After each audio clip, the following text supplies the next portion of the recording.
سلام، با آموزش کاپکیک شکلاتی با آلبالو در ایرفرایر در خدمتونم. اول تخم مرغا رو توی یک ظرف بشکنید. اینو بدونید که همه مواد باید به دمای محیط رسیده باشه.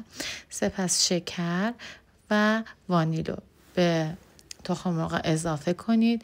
اونقدر میزنیم تا یه مایه کرم رنگ و کشدار بهمون بده. بعد ماست رو به مخلوطمون اضافه میکنیم و روغن مایه.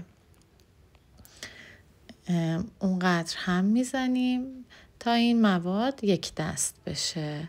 بعدش آرد، بیکینگ پودر و جوش شیرین و پودر کاکائو و کمی نمک با هم دیگه مخلوط میکنیم، الک میکنیم و مواد قبلی اون اضافه میکنیم.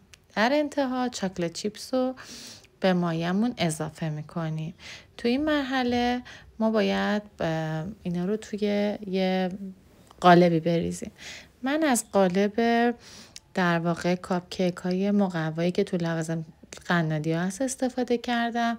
شما تو هر چیزی که دوست دارید میتونید اینا رو بریزین. بعد روش آلبالوی بدون هسته میچینیم. میشه آلبالو باشه، میشه نباشه. اگه دوست داشتید میتونید آلبالو حذف کنید و به جای چاکلت چیپس بریزید. حالا اینا رو همه رو آماده میکنیم. توی سبد فرایر قرار میدیم. رو گزینه کیک ست میکنیم. با توجه به مارک دستگاهتون تایم‌های مختلف بهتون میده.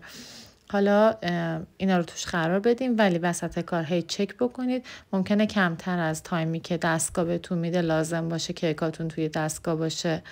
وقتی که پخت با یه سیخ چوبی تست کنید و نوش جون کنید. یاسمن جعفریان هستم. امیدوارم از این آموزش لذت برده باشین. خدا نگهدار.